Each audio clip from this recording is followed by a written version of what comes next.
we are asking why black men do dumb ish with money. Do black men make bad decisions? I'm bringing the brother B Hampton on. I'll just say it. Like, I'm glad you're talking about this. And I personally feel embarrassed that I'm not doing better than I am now. I've read Rich Dad a few times, Rich Dad, Poor Dad. And Mhm. I feel like I don't do dumb stuff with money. I just don't make enough money. And I feel like, yeah, I can work, 40 hours a week at a place and then get a second job and work 40 more hours a week. But I just feel like I need some type of high income skill to, pay off the debt and get out of this hole. Like, and I feel like, as said in the comments, a lot of black guys do dumb stuff with money because we grew up poor. We didn't have none, probably had to steal to get some. Then it's like you live so long as a child in pain and you don't have this, you don't have that. You can't go here, you can't go there. Then it's like, well, when I get some, I want to enjoy it. Of course, that's not the wisest thing to do, but I think that's what most guys do because we want to have pleasure and not pain as humans. I like that you said that, brother. We want to have pleasure and not pain. And I Yeah. think one of the biggest problems for us, especially when we're living for the moment, is that we never want to feel like we're going through a process where you have to sacrifice for the day in order to have a better tomorrow. Given that we come from certain backgrounds and we felt like, I don't want to have to be at the bottom anymore, we'll make life harder for us just so that we don't have that feeling of being in lack, right? So I think that if we can get past the fear and the insecurity of, oh man, I might have to rough it for a year or two. Oh man, people won't see me balling out. I think if we can get past that mentally, I think we can put ourselves in a position to where we can make better long-term decisions. I mean, this is just wealth building 101. Typically, people who've created wealth are long-term thinkers that think 5, 10, 15 years down the line, but a lot of times it's hard for many of us to see past today. But I wanted to ask you, if you don't mind me asking, what do you do for a living? I sell insurance for Medicaid to old folk. Okay. I heard you say that you felt like it's not even so much that you're making bad decisions with money right now. More of the problem is you just need to raise your income. Yeah. But I remember that hearing you say, in order for you to raise your income, you would need a more lucrative skill. You would need a higher level skill in order to kind of make a certain amount of money to be able to get financial freedom. Is that right? Yeah, I feel like that would help too, having a higher skill and keeping a regular job at the same time. Absolutely. Absolutely. Yeah, I'm glad that you said that, man, because a lot of times, like, if brothers don't have certain skill set and those skill sets are not coupled with certain disciplines, it's easy to kind of job hop ever so often, a certain, every few months. So let's talk about this real quick. I feel like there's two ways that you can go about raising your income. One thing that I think that you can do is you can take the skills that you already have and you can turn it into a business where, rather than having the highest skills, you can just take whatever value you already offer and provide it to multiple people. I really want you to check out this video that I released earlier today about 10 ways to take your talents and turn it into money.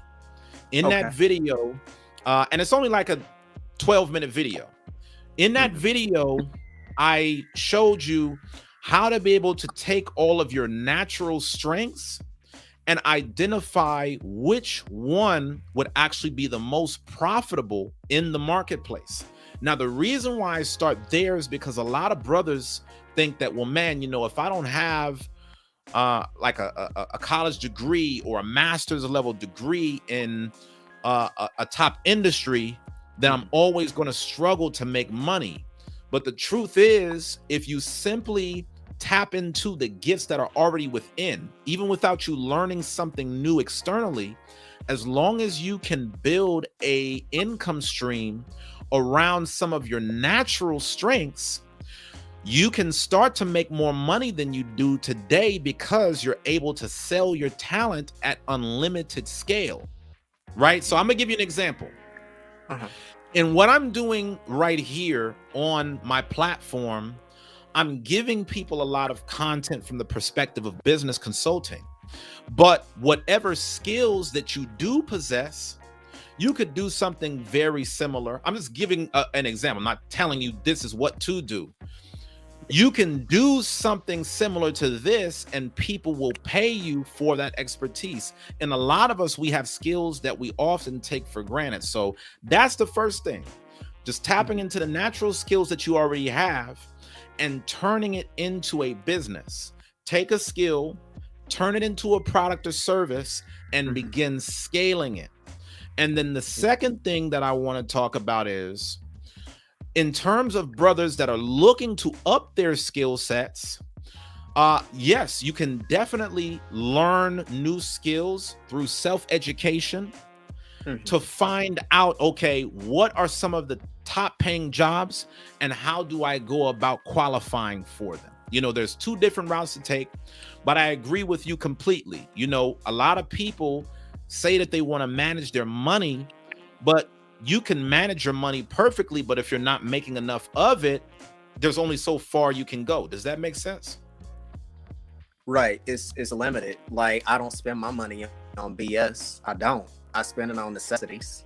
But it's like, I would love to put $300 a month away, $600 a month away into an account, but I just don't, I don't bring in enough. But thanks to your ideas, that gives me some things to think about. So thank you for telling me that.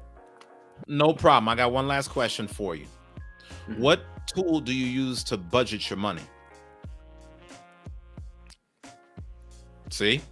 I don't. I'll be honest with you. See? I don't have one. I don't And that's what you got to start doing, my brother, because believe it or not, no matter how much money you make, if you don't budget your money, you will never have a very clear pulse on where the money is going and how far you could stretch it. So the two things that I really encourage you to do is, one, set up an account on mint.com. It's a free online budgeting software. I think I did a show a couple weeks ago on how to budget your money. Yes, I did. I could put the link below for you. I did a show walking you through all of the steps on how to set up your budget. You don't even have to worry about how to do it. In that video, I give you a step-by-step process on exactly how to manage your money, and I even offer a budget template that will do the budgeting for you. Just check that out and let me know how things go from you after you've seen that. That's the first thing, because bro, I promise you, if you don't know, if you don't budget your money, everything is guessing. B Hampton said, after a lifetime of pain and having nothing, you just want to enjoy some happiness. Absolutely. And that's the reason why a lot of brothers end up spending beyond their means. We gotta be mentally, emotionally disciplined if we're going to make the right decisions with money. A lot of financial decisions are based upon emotions. So brothers, we got to get out of the habit of, oh man, life is hard, let me go and buy something I can't afford just to make myself feel better. And you wake up one day like, wait a minute, I'm 52 and I ain't really got nothing? Oh, you know what I'm saying? This is not going to happen. I can't do it no more. No way, no how. But is that an envy? Envy plays a part of it too. Cause like you said earlier, I want what they got. But I just want it right now. Right. You brothers, you bring up so many great points. I'm looking at these comments, and Brother Rodney said growth has levels and it's not recognizable to some men. I definitely want to put that out there. These lessons and these topics and talks, it's just to motivate us to do better. We know that there are some black men that are out there, there are a lot of black men that are out here actually trying to go get it. You know, the media always tends to paint all of us in a bad light. But that's the reason why this show is so important, because I want the world to see how many brothers are actually out here doing positive things. Pecloria said many men do spend too much money on cars, clothes, etc. But there are men who knows the value of a dollar and support their families. Pecloria's husband, Mike Sapp, is one of them. So we got brothers that are out here making it happen. And I want to continue to celebrate you brothers that are doing this. If y'all are just joining tonight, we're talking about why black men do dumb-ish with money. Smash that like button, donate. We do these shows night after night for the better of our culture. Okay, we have these conversations amongst ourselves so we can keep pushing forward.